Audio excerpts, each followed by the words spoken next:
Well, we got 20 after 8 here Saturday morning. There's finally, you can start to feel the air moving. There's a couple of leaves starting to move, but I got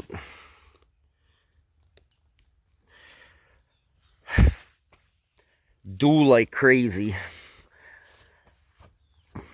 I cut the rest of field B over there at the top and behind the back.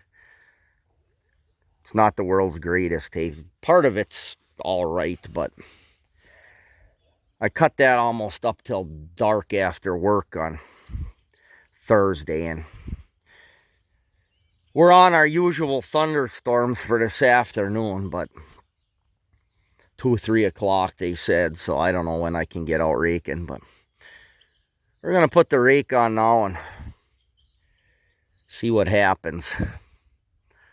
Then after this goes through this afternoon, then it's supposed to be decent for 3 days, so imagine I'll be cutting tomorrow for Tuesday, but we'll bring you along and show you what's happening this weekend here. Alright, we're moving this crawler because I'm gonna need that space. I can get 10 more bales in there for sure at the end, maybe 15, I don't know. We'll park her back here in the pine trees for when we're done haying. Then we got to work on a steering clutch here, which I've been promising that video for about a year now. Well, now we got 10:15. We finally got up a little breeze here. This is the back side of field B. There's kind of, I cut it as two pieces, and there's this piece over here, and then this goes and wraps around the back. We seem pretty good. Yesterday was a beautiful drying day, but it was cut too late the day before to get it yesterday, so we'll see what this is, and I'll bale the left-hand side separate from this side.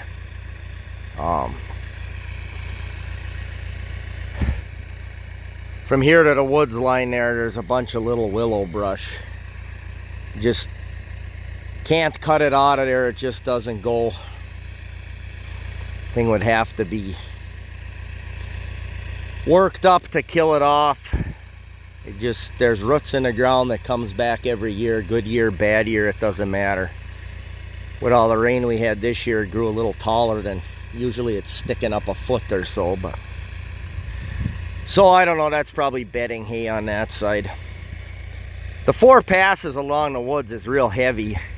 It actually has less brush than out here in the lighter ground, but we're mostly worried about this stuff over here is halfway decent hay, so hopefully we don't get our severe thunderstorms at 1 o'clock like they're talking. The futuristic radar of theirs shows us getting nothing. Northwest of here, yes. All we can do is try it. Long as it's dry enough, I'll probably go straight to the baler when I get home. As dry as this is, it'll be fine. Well, now it's 20 after 11. It's raining in Virginia. They moved our rain up an hour. I'm not raking the brushy stuff in the back. I'd rather leave it laid out flat. If it gets rained on and it gets left there, it gets left there. It's not that bad a deal. I was going to cut it anyway. I was half considering leaving it there to begin with. But we got the better stuff doubled up there, so we got to get it.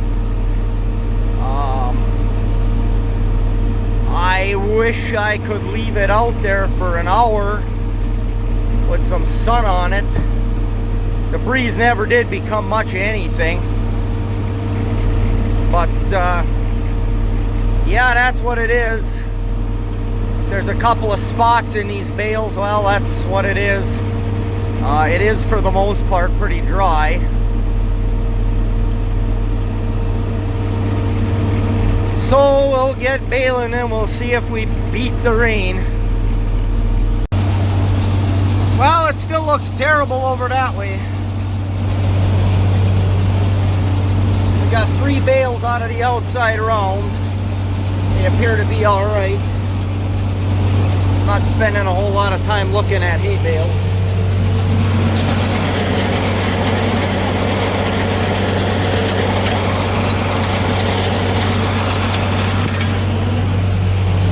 It's the better stuff down here, but it seems dry enough.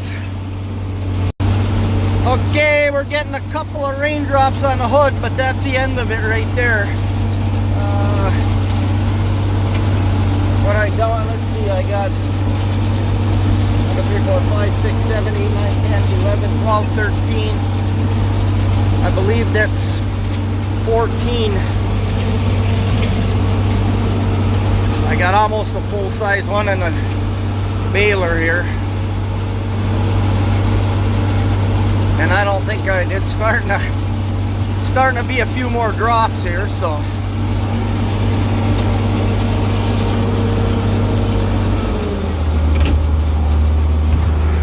Let's go tie it.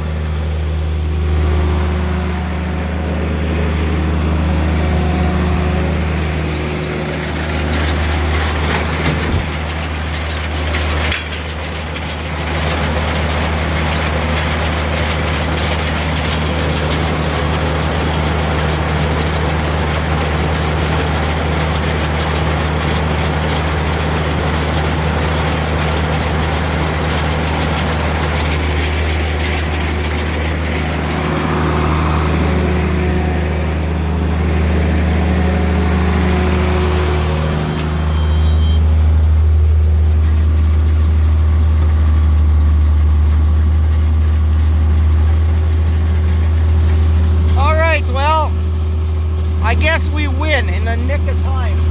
I think the hay is fine.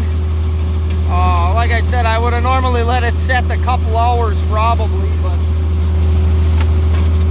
I guess we could shut that off. Well, it sounds like my neighbor to the north might still be pushing it out there. Honestly, I think I could have got one more bale before it was too wet. Few rumbles of thunder now. There's a light, steady rain in the barn here.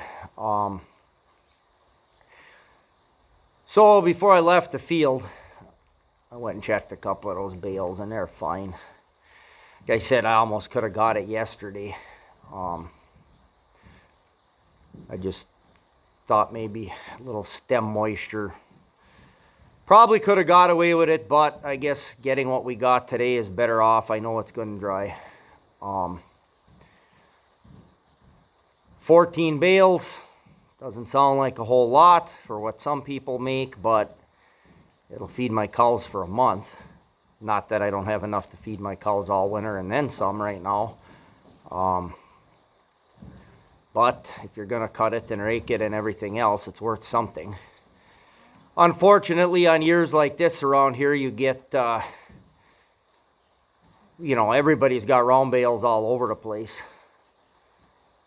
So, price ain't going to be much, but even at the cut rate prices they are right now, it'll pay my fuel bill. 2520 doesn't use a whole lot. That's why I use the thing as much as I do. I mean, I can do a lot of cutting with that thing on a tank of fuel. So, I don't know. It was definitely worth getting it instead of letting it lay out there in the rain. So, last haying video did really good. Really happy to see that. A bunch of new subscribers. Welcome to the channel. Liking all the comments. So if you haven't subscribed yet, please do. We'll see when this goes through. They said it's supposed to be heavy in an hour or so. We'll see if it is or not. I'm hoping it dries out and I'm cutting by tomorrow afternoon for Tuesday. That looks like about the only shot I got, and I want to take at least one load of squares off of that field. There's a good field and a not so good field. I'll cut them both and we'll take a load of squares off the good one, and I'll round bale the rest, and then the field that's not so hot. And we'll see where we go from there. Well, thanks for watching, everyone.